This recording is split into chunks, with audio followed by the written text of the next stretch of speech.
Hey Brewtubers, happy Homebrew Wednesday, or Homebrew update for me, because I don't post that regularly.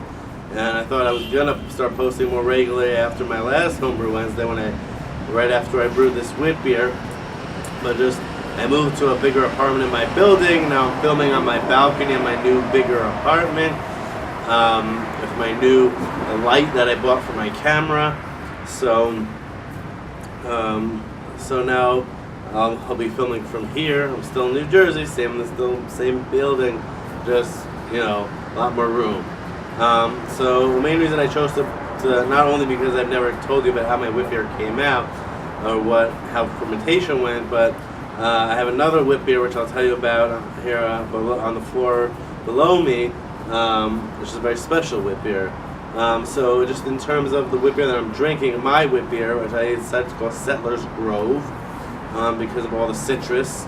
And after primary fermentation, I finished it about 6% ABV, which is a little high for the style, but for home brewers, so it doesn't really matter. I like 6%, it's a good ABV for me. It's a nice session beer for me. But after primary fermentation, also I felt like the Mandarin Bavaria hops and the yeast were a little too prevalent, and all that amazing grapefruit zest and blood orange zest that I put in wasn't prominent enough. So I added a good amount more, and now it's very prominent. And the hops and the yeast are kind of in the back end along with the coriander, which I did add a little bit more of also with the extra zest, which I sanitized with vodka, and then I added it, let it sit in the fermenter in the carboy for a few extra days, and then I kegged it. So now it's a really good beer. I mean, it's very upfront and zesty, so you have to kind of like that. But most people who have tried it, including Tony Yates, have said it's a pretty good beer.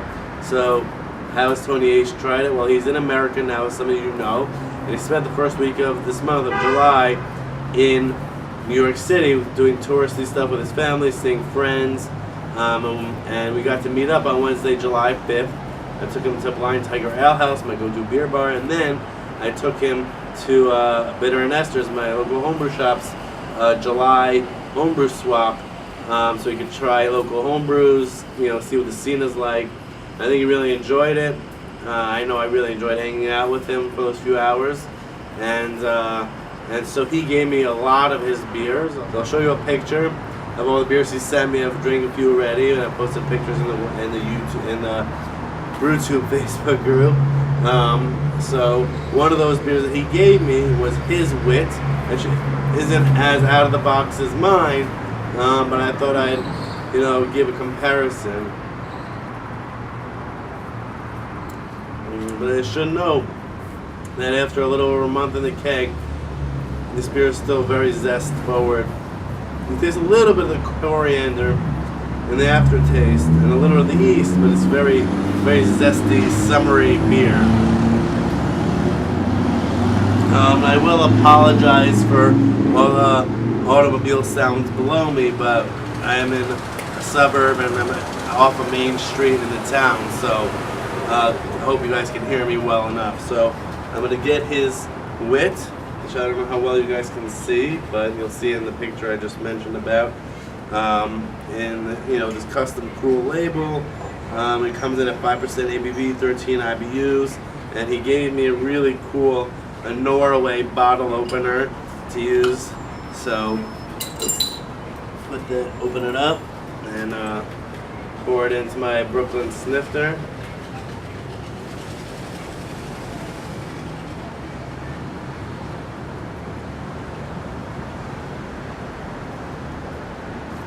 So I know he bottled this off the keg, so both the beers are off the keg, no bottle conditioning, and there's some chill haze, but overall it seems like a pretty clear beer. Mine isn't like ultra cloudy, but it's definitely a little more cloudy.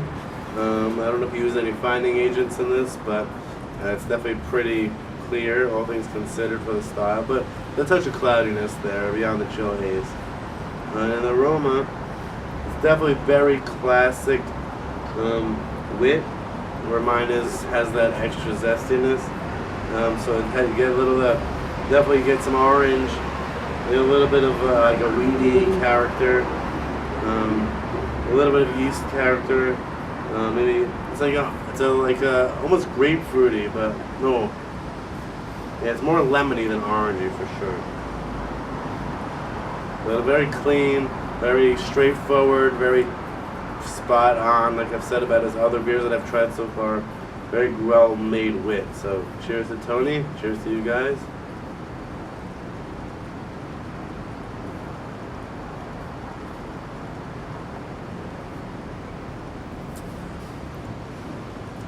I don't know if you use any other spices beyond the coriander, but it's like the yeast and the hops and the citrus in here, along with that little bit of lemony coriander character, just blend really seamlessly and really balance out for a perfect beer.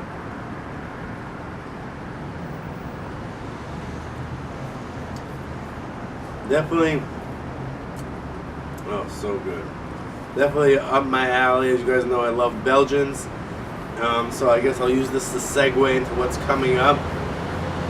So I'm hoping to brew my first round of the SJ Pour Challenge beer in the next week or so.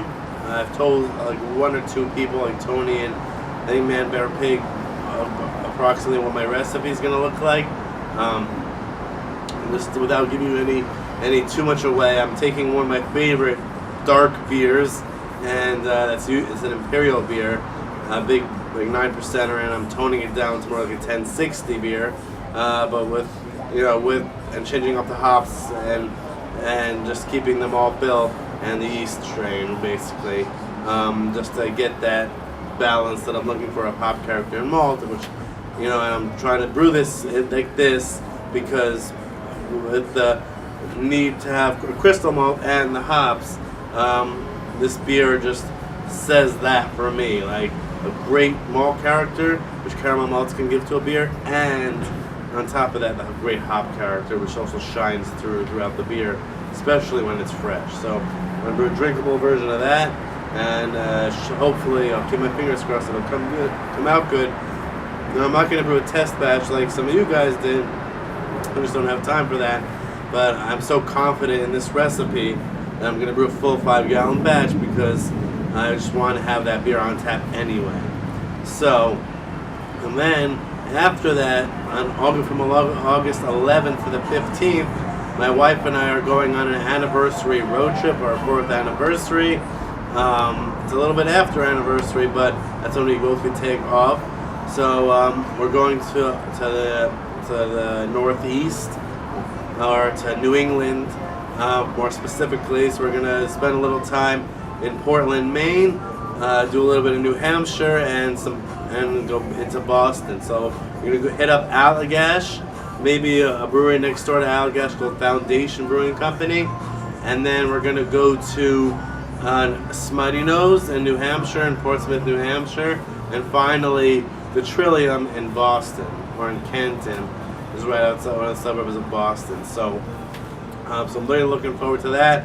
I haven't been to a big brewery in a while. Especially these are breweries that I kind of look up to nowadays in terms of brewing Belgian styles, being very experimental, brewing great hoppy beers in general. So I'm really looking forward to that. I'm hoping to film as much as possible. I already know that I'm getting a behind-the-scenes tour at Allagash and probably at Smutty Nose too, because I have a connection there also.